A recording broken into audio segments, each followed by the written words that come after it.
శుభములు కలుగు నీకు. అమ్మా, మన ఇంటికి ఎవరో వస్తున్నారు.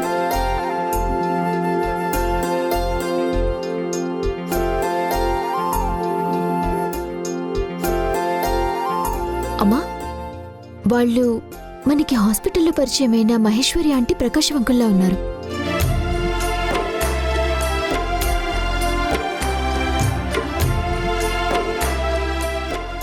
నమస్కారం అండి. నమస్కారం కృష్ణమ్మ గారు. నమస్కారం. నమస్కారం అండి. ఎలా ఉన్నారు? బాగున్నారా? మీ ఆరోగ్యం ఎలా ఉందండి? మీ అమ్మాయి సునైన వల్ల చాలా బాగున్నానమ్మా. అయ్యో, అదేం మాటండి. నిజమమ్మా. అందుకే మీ ఇల్లు వెతుక్కుంటూ వచ్చాం. మీ కుటుంబం గురించి తెలుసుకునే క్రమంలో మీరు ఫాలో అయ్యే రూల్స్ గురించి కూడా తెలుసుకున్నాం.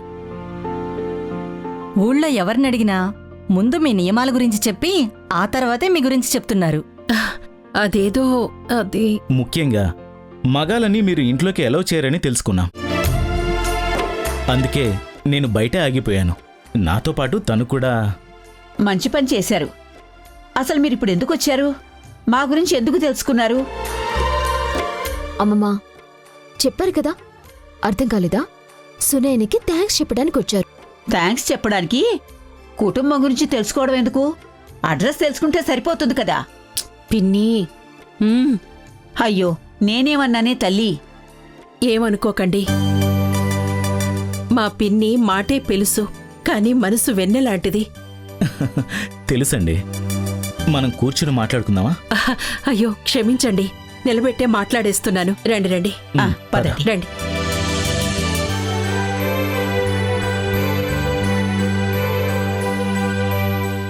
మేమిప్పుడొచ్చింది సునైనాకి థ్యాంక్స్ చెప్పడానికి కాదమ్మా. మరెందుకు చీరలు కొనడానికి వచ్చారా? ఇప్పుడు మేము చీరల వ్యాపారం చేయడం లేదు.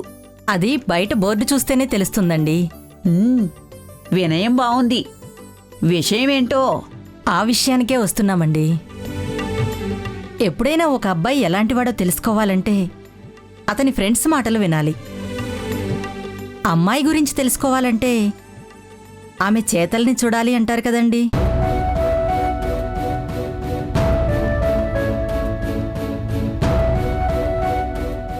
మేము ఈ మధ్య మా అబ్బాయి కోసం మంచి సంబంధం వెతుకుతున్నాం. అలా వెతుకుతూ ఓ అమ్మాయిని చూశాం. తన చేతల్ని చూశాం. తన పద్ధతి కూడా చూశాం. మాకు ఆ అమ్మాయి చాలా బాగా నచ్చింది. అన్నీ చెప్తున్నారు గాని అమ్మాయి ఎవరో చెప్పట్లేదు.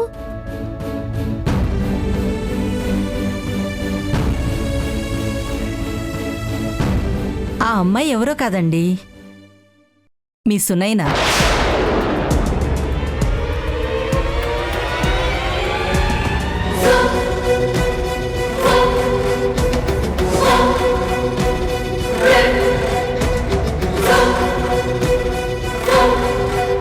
సునైనాకా? అవునండి. మీ అమ్మాయి సునైన చాలా నిదానం, చాలా పద్ధతి గల అమ్మాయి. అంతేకాదు, చాలా మంచమ్మాయి కూడా. అందుకే మాకు బాగా నచ్చింది.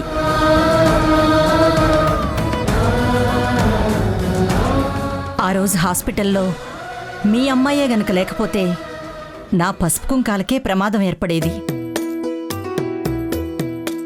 ఆ విషయంలో నేను మీ అమ్మాయికి రుణపడి ఉంటాను.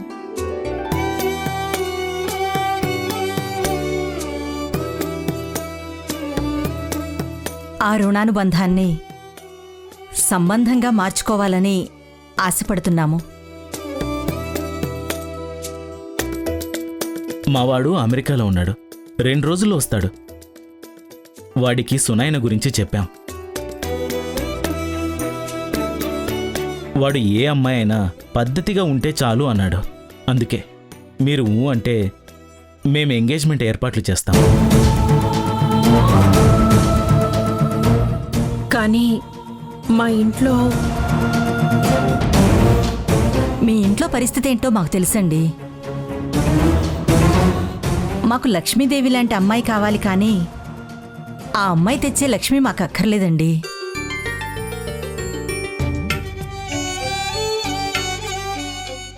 మీ అమ్మాయిని మా ఇంటికి పంపించండి. మొత్తం ఖర్చంతా మేమే పెట్టుకుని గ్రాండ్గా పెళ్లి చేస్తాం.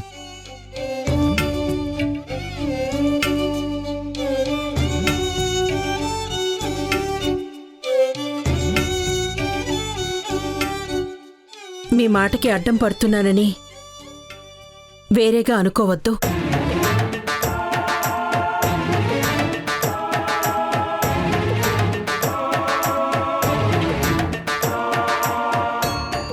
మా ఇంట్లో సునైనా కంటే ముందు ఇద్దరు పెద్దవాళ్లున్నారు. ముందున్న ఇద్దరికీ పెళ్లి చేయకుండా మూడో అమ్మాయికి పెళ్లి చేయడం అంటే ఊళ్ళో అందరూ చాలా చెడుగా మాట్లాడుకుంటారు.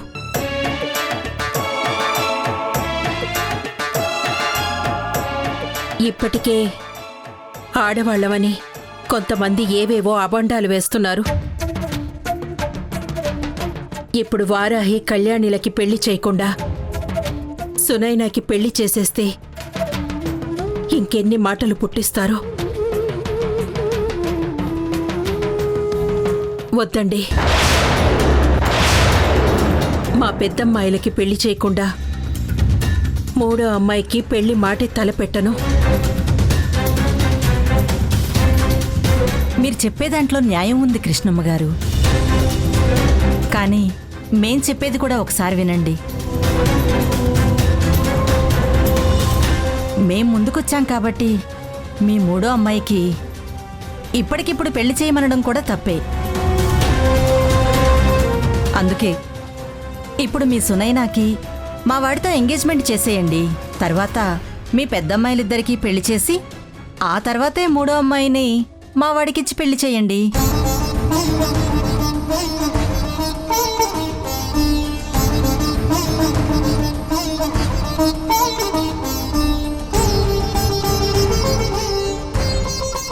ఇప్పుడు నేనేం మాట్లాడాలో, అసలు మాట్లాడొచ్చో లేదో కూడా తెలియట్లేదు. ఇలా చెప్పడం నా చెల్లెలి జీవితానికి మంచి చేయటమో చెడు చేయటమో కూడా అర్థం కావట్లేదు. కానీ చెప్తున్నాను, నేను పెళ్లి చేసుకోవాలన్న ఆలోచనలో లేను.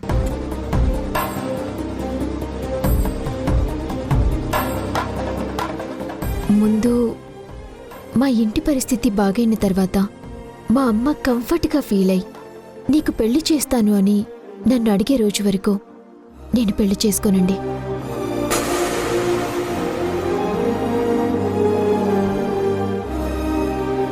నేను కూడా పోలీస్ అయ్యేంత వరకు పెళ్లి చేసుకోను.